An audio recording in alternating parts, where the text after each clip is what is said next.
வணக்கம் அன்பர்களே. கண்டேன் கடவுளை என்ற நம் தொடரில் நாம் இன்று காண இருப்பது பட்டிமன்ற பேச்சாளர் திரு மணிகண்டன் அவர்கள். நகைச்சுவை, தன்னம்பிக்கை, சமூகம் சார்ந்த கருத்துக்களை சுவாரஸ்யமாக வழங்கி வருபவர். மேலும் பிரசித்தி பெற்ற கோயில் கலாச்சார விழாக்களில் நேரலை நிகழ்ச்சிகளை திறம்பட நடத்தி வருபவர். சமூக ஊடகத்திலும் நல்ல கருத்துக்களை மக்களுக்கு எடுத்து சொல்லி பலரை ஆன்மீக பாதைக்கு அழைத்து செல்பவர். அவரது வாழ்வில் நடந்த அனுபவங்கள், அற்புதங்களை நம்மோடு பகிர்ந்து கொள்ள இங்கே வந்திருக்கிறார். வணக்கம் ஐயா. வணக்கம். தினமலர் ஆன்மீக அன்பர்களே, தினமலர் அப்படின்னாலே உண்மையின் உரைகள் அப்படின்னு நம்ம பத்திரிகையை வாசிப்போம். காலையில் ஒரு கப்பு சூடாக காஃபியை குடிச்சிட்டு. ஆனால் பேப்பர் படித்தோன்னே குளிச்சுட்டு மீண்டும் நீங்கள் தினமலரோடையே இருக்கணுங்கிறதுக்காக இப்போ இணையதளத்தின் வாயிலாக தினமலருடைய யூடியூப் சேனல் வந்துக்கிட்டு இருக்கு. அதில் குறிப்பாக ஆன்மீகம் பகுதியில் கண்டேன் கடவுளை அப்படிங்கிற இந்த தொடரில் ஏராளமான மலர்கள் பூத்து குலுங்கக்கூடியவங்க தங்களுடைய ஆன்மீக அனுபவங்களை பகிர்ந்துக்கிட்டாங்க. முதல்ல ஒரு நார் நான் இன்றைக்கி சேர்ந்துருக்கேன். பூவோடு சேர்ந்த நாரும் மணக்கிற மாதிரி தினமலர் ஆன்மீகத்தினுடைய கண்டேன் கடவுளை உங்களோடு சேர்ந்து நானும் காண இருக்கிறேன், பகிர இருக்கிறேன், பரிமாற இருக்கிறேன். இதுவரைக்கும் இறைவனுக்கு பூமாலை சூட்டினார்கள் பல பேர். நான் இன்று பாமாலை சூட்ட வந்திருக்கிறேன் தினமலர் ஆன்மீகத்தில். உங்கள் வாழ்க்கையை செதுக்கின மாதா, பிதா, குரு, தெய்வம் பற்றி சொல்லுங்க சார். ஒரு அருமையான முதல் கேள்வி. மாதா, பிதா, குரு, தெய்வம் அவர்களை பற்றி சொல்லுங்கன்னாங்க. எனக்கு மாதா, பிதா, குரு, தெய்வம் எல்லாம் மூணு பேர். ஒன்று, எனக்கு முகமும் முகவரியும் தந்து என்னை இளமை முதலே செதுக்கி உருவாக்கிய என்னுடைய தாய். நான் இந்த மண்ணுலகில் ஜனிப்பதற்கு காரணமாக இருந்த தந்தை.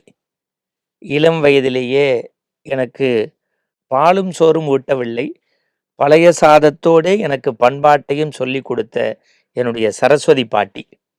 அவள் இல்லை என்று சொன்னால் இன்றைக்கு நான் இந்த வெளிச்சத்திற்கு முன்பு அமர்ந்திருக்க முடியாது. பாட்டி சொல்லை தட்டாதே என்பார்கள். அடுத்த தலைமுறைக்கு சொல்கின்றேன், என் தாயை விட ஒருபடி என்னை செதுக்கியவள் என்னுடைய பாட்டி, சரஸ்வதி பாட்டி. இந்த இருவரும் எனக்கு உயிர் என்றால் உடலாக, என் உடம்பில் இரத்தமாக, தனக்கு கரத்தை தந்து பல பேர் உயர்த்துவார்கள் வாழ்வில். எனக்கு இரு தோளை தந்து உயர்த்திய குரு, ஆசான் எல்லாம் யார் என்று கேட்டால் என்னுடைய 2 தாய்மாமாக்கள். ஒருவர் தன்னை மிகவும் வெளிப்படுத்தி கொள்ளாத, சமூகம் சார்ந்து, தமிழ் இலக்கியம் சார்ந்து, மனிதநேயம் சார்ந்து வாழ்ந்த புலவர் தீசு மலையப்பன் என்கின்ற என் தாய்மாமா. மற்றொருவர் தன் தேசத்திற்காகவே தன்னுடைய 25 ஆண்டு கால வாழ்க்கையை அர்ப்பணித்து இராணுவ பணியை, தன்னுடைய தேசப்பணியை தெய்வப்பணியாக நினைத்து வாழ்ந்து வரும் எங்களுடைய சேதுராம என்கின்ற பெயர் கொண்ட என்னுடைய தாய்மாமா. இவங்க தான் என்னுடைய மாதா, பிதா, குரு, தெய்வம். உங்களுக்கு சொந்த ஊர் எது? படிக்கும்போது என்னவாகணும்னு ஆசைப்பட்டீங்க? அது நிறைவேறித்தா? அன்புக்குரியவர்களே, நான் எந்த ஊரில் பிறந்தேன், என்னவா படித்தேன், என்னவா வர ஆசைப்பட்டேன் அப்படின்னு கேட்டாங்க.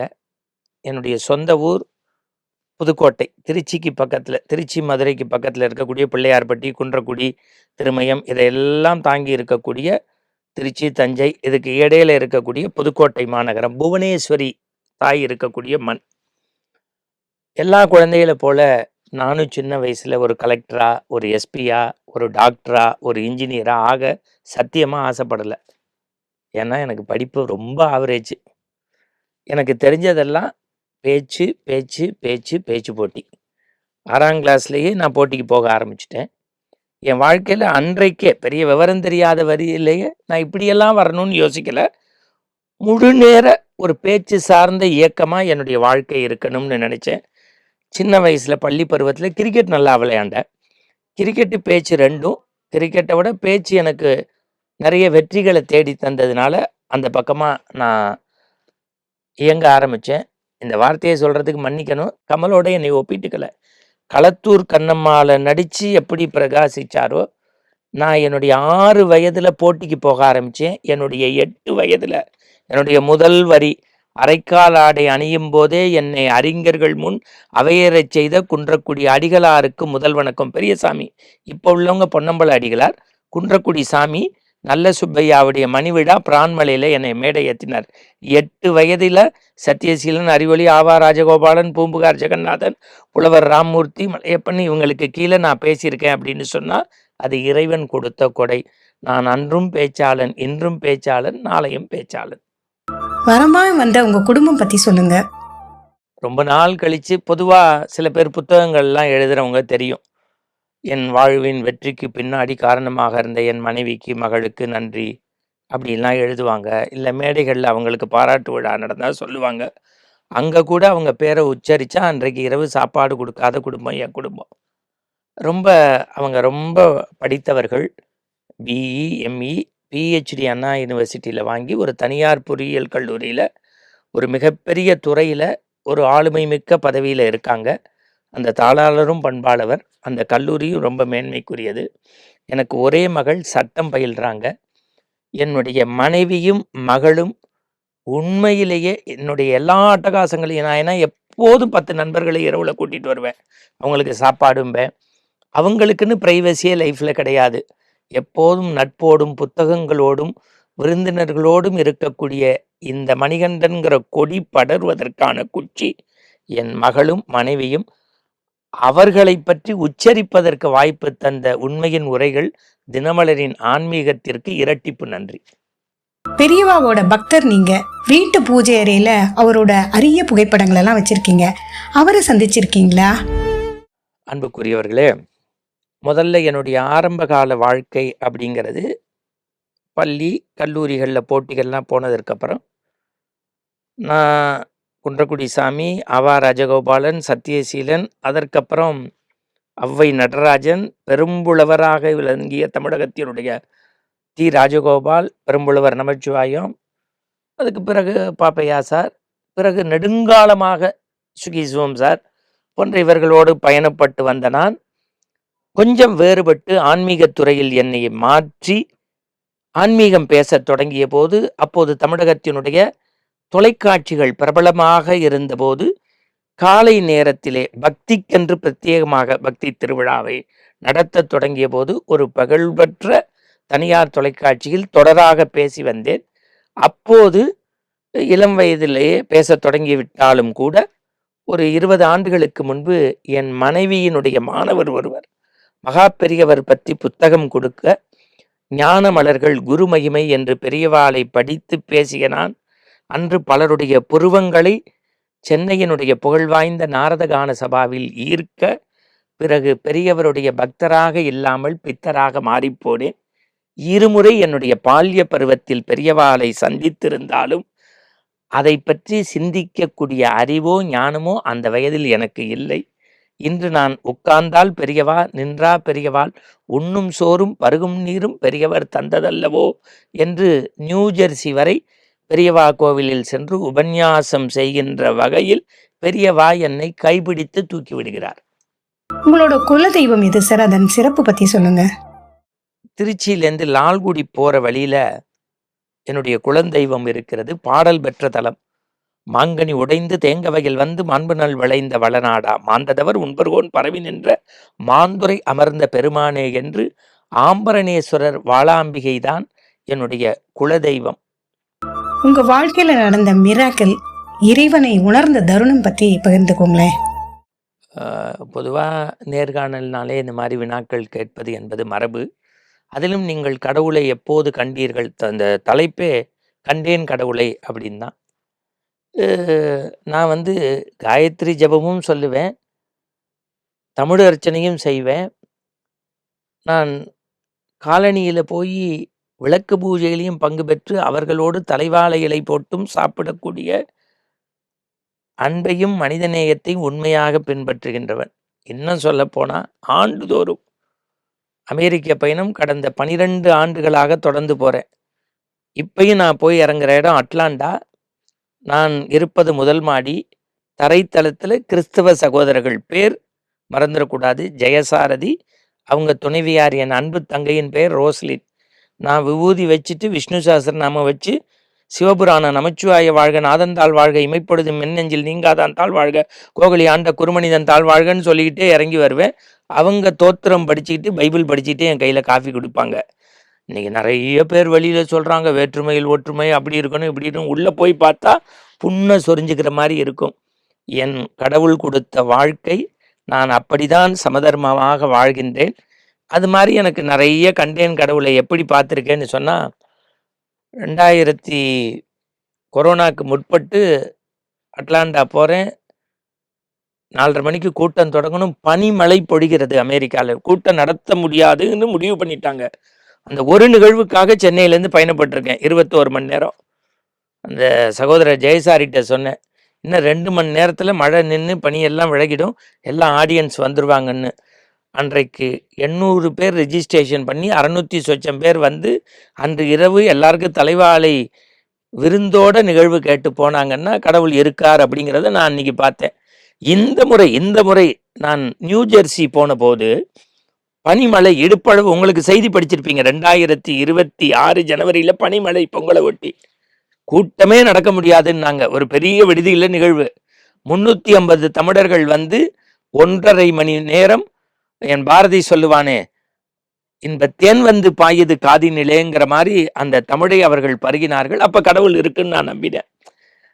எப்போதெல்லாம் எனக்கு துன்பம் வருகிறதோ எனக்கு மேலே இருக்கும் இறைவா நீ பார்த்துக்கொள் என்பேன். அப்போதெல்லாம் அவனை உண்மையாக சத்தியமாக நேயத்தோடு பாதம் பிடித்தால் அவன் நம்மை நோக்கி பல அடி எடுத்து வைக்கிறான் என்பதை என் சோதனைகளை சாதனைகளாக மாற்றுகின்ற தருணத்தில் கண்டேன் கடவுளை. சமூகம், குடும்பம், நகைச்சுவை, ஆன்மீகம்னு அத்தனை விஷயங்களையும் அலசக்கூடிய திறமையை எப்படி வளர்த்துட்டீங்க? அதிகம் படிப்பீங்களோ? இந்த வார்த்தையை சொல்வதற்கு மன்னிக்க வேண்டும். என்னுடைய இனிய சகோதரர், அவர் குடும்பத்தில் நான் ஒருவர், என் குடும்பத்தில் அவர் மூத்த உறுப்பினர் என்று சொல்லக்கூடிய வணக்கத்திற்குரிய முன்னாள் தலைமைச் செயலாளர் இறையன்பு IAS அவர்கள், என் நேசத்திற்குரிய நெஞ்சத்திற்கு நிழலாக இருக்கக்கூடிய பல 100 புத்தகங்களை எழுதி குவித்த எஸ் ராமகிருஷ்ணன் போன்ற எழுத்தாளர்கள், வார்த்தைகளால் வண்ண ஜாலங்களை படைத்து மின்சாரத்தை உமிழ்ந்து வெளிச்சத்தை கக்குகின்ற மின் விளக்குகளைப் போல, வெறும் பாதரச குண்டை போல இல்லாமல் எழுத்தண்ணி படித்த வளம்புரி ஜான் போன்றவர்கள், டாக்டர் ஔவை நடராஜன் போன்றவர்கள், இவர்களோடெல்லாம் பழகி பழகி பழகி படிப்பதை ஒரு வேள்வியாக கொண்டேன்.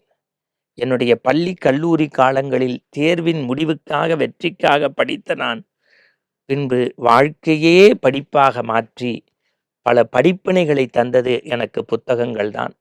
அதிலும் குறிப்பாக பேராசிரியர் ஞானசம்பந்தம், ஆவடையப்பன், தென்கட்சியார் போன்ற என்னுடைய அருமை சகோதரி சுமதி போன்றவர்கள் எல்லாம் என்னிடத்தில் கோபப்படுவதே நான் பெறக்கூடிய காசுக்கு பாதி புத்தகத்தில் தான். மைக்கில் வாங்கி புத்தகத்தில் விடுவேன், இல்லாட்டி நண்பர்களுக்காக செலவழிப்பேன், ஃபோனில் விடுவேன்.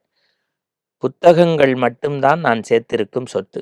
ஆன்மீக பயண அனுபவம் பத்தி சொல்லுங்களேன். நண்பர்களே, என்னுடைய இன்றைய 52 வயதில் கிட்டத்தட்ட ஒரு 20க்கும் மேற்பட்ட நாடுகள் இறை அருளால், அது இன்னும் இந்த வார்த்தையை எப்படி சொன்ன, கடவுள் போட்ட பிச்சையால் பயணப்படுகின்றேன். இலங்கைக்கு செல்கின்ற போதெல்லாம் என்னுடைய மனம் ஒரு துள்ளலோடு இருக்கும். காரணம் என்ன என்று கேட்டால், நாம் அங்கு ஒரு தேவாரத்தையோ திருவாசகத்தையோ சொல்ல முற்பட்டால் அவர்கள் கீழே வானாகி என்றால் அவர்கள் வானாகி மண்ணாகி வழியாகி ஒளியாகி ஊனாகி உயிராகி அப்படின்னு சொல்லத் தொடங்கி விடுவார்கள். ராமாயணத்துல ஒரு பாடலை எடுத்து இவ்வண்ணம் அப்படி என்றால் அவர்கள் இவ்வண்ணம் நிகழ்ந்த வண்ணம் என்கின்ற உலகுக்கெல்லாம் ஐவண்ணத்து அரைக்கு போரில் மடைவண்ணத்து அண்ணலே உன் கைவண்ணம் அங்கு கண்டேன் கால்வண்ணம் இங்கு கண்டேன் அப்படி கொட்ட ஆரம்பிச்சிருவாங்க. இலங்கை தமிழர்கள் ஆன்மீகத்தின் மீதும் இறை நம்பிக்கை மீதும் பிடிப்பு கொண்டவர்கள். அங்கு பேசுவது என்பதும், அங்கு குறிப்பாக ஒரு பெரிய தங்க வணிகர் மகேஷ் என்று இருக்கிறார். அந்த பாரம்பரிய குடும்பம் என்னை பலமுறை அடைத்து திருக்கோவில்களில் இளைஞர்கள் மத்தியில் தன் வியாபார தளத்தில் ஆன்மீகத்தை தன்னம்பிக்கையை புகுத்தி இருக்கிறார்கள். அண்மையில் நான் யூரோப் நாட்டிற்கு சென்றிருந்தேன் ஒரு மாதத்திற்கு முன்பு. அங்கே நம்முடைய பெல்ஜியத்தில் பேசின தமிழ்ச்சங்கத்தில் ஹம்னு ஜெர்மன்ல மிகப்பெரிய ஒரு அம்பாள் கோவில், ஆதிசங்கரருக்கும் மகா பெரியவருக்கும் ஆலயம் வச்சிருக்காங்க. 150 தமிழர்கள் உட்கார்ந்து ஒரு மதிய வேளையிலே குடமுழுக்கு பெருமையை கேட்டபோதுதான் எங்கோ உலகப்பந்தில் ஒரு இடத்தில் தேவாரமும் திருவாசகமும் பிரபந்தமும் பெரிய புராணமும் ராமாயணமும் பகவத்கீதையும் பாசுரங்களும் ஒலித்து கொண்டே இருக்கிறது என்பதை என்னால் உணர முடிந்தது. வெளிநாடுகள் போகின்ற போதெல்லாம் எங்களை நாங்களே ஓவராயில் செய்து கொள்வது போல ஒரு புத்துணர்ச்சியோடு பயணப்படுகின்றோம், படிக்கின்றோம், பண்பாட்டை பரிமாறிக்கொள்கிறோம். தெய்வம் மனுஷ ரூபேனன்னு சொல்லுவாங்க. அப்படிப்பட்டவங்க யாரேனும் உங்க வாழ்க்கையில வந்திருக்காங்களா? அன்புக்குரியவர்களே, இதை சொல்வதற்கு கொஞ்சம் நான் கூச்சப்படுகின்றேன். நிறைய பேர் இன்றைக்கு பட்டிமண்டபம் என்பதே பெரிய ஒரு வணிக நோக்கமாகிவிட்டது. அதற்குள்ளும் ஜாதி பார்க்கிறார்கள், இனம் பார்க்கிறார்கள், வேண்டியவர்கள் பார்க்கிறார்கள். இதை நான் சொல்வதற்கு அச்சப்படவில்லை. சில சமயம் பாரதியை படித்துவிட்டு நெஞ்சில் நேர்மையோடு பேச வேண்டும். கடந்த ஒரு 5 ஆண்டு காலமாக என்னுடைய ஊடக பட்டிமண்டபங்களை பார்த்தால் பேசுகின்ற 6 பேருமே, மற்றவருக்கும் எனக்கு என்ன சிறப்புனா 6 பேருமே புதுமுகங்களாக இருப்பார்கள். அவர்களுக்கு உரிய தொகை வழங்கப்படும், உரிய உணவு, மரியாதை, வாகன வசதி எல்லாம் செய்து என்னுடைய அன்பு தம்பி இளவல் ஒருவர் எல்லாவற்றையும் ஒருங்கிணைப்பார். என்னிடத்தில் கிடைக்கக்கூடிய சில பொருட்களை இல்லாதவர்களுக்கு ஈந்து கொடுத்து மகிழ்கின்ற போது எனக்கு கொஞ்சம் இருமாப்பு வரும். ஆனால் இறையன்பு போன்றவர்கள், வழக்கறிஞர் சுமதி போன்றவர்கள் தன் கடத்தில் கிடைக்கக்கூடிய பணத்தை முழுவதுமாகவே பிற பிள்ளைகளுக்கு செய்கின்ற போதும், திருமணத்திற்கு தாலி உதவி செய்கின்ற போதும், படிப்பதற்கு முழு பணம் கட்டுகின்ற போதும், திருக்கோவில்களுக்கு வழங்குகின்ற போதும், கண் மருத்துவத்திற்கு உதவி செய்கின்ற போதும் தான் நான் நினைத்து கொள்வேன் கடவுள் மனித வடிவில் வாழ்கிறார்கள் என்பது. எனவே நாம் இறைவனுக்கு பன்னீரால் அபிஷேகம் செய்வதை விட மக்களுடைய ஆனந்த கண்ணீரால் தங்களுடைய தொண்டால் இவர்கள் அபிஷேகம் செய்கின்ற போது கடவுள் மனுஷ ரூபா என்பதை உணர்கிறேன், பார்க்கிறேன். இன்னும் அவர்களைப் போல வாழ முற்படுகிறேன்.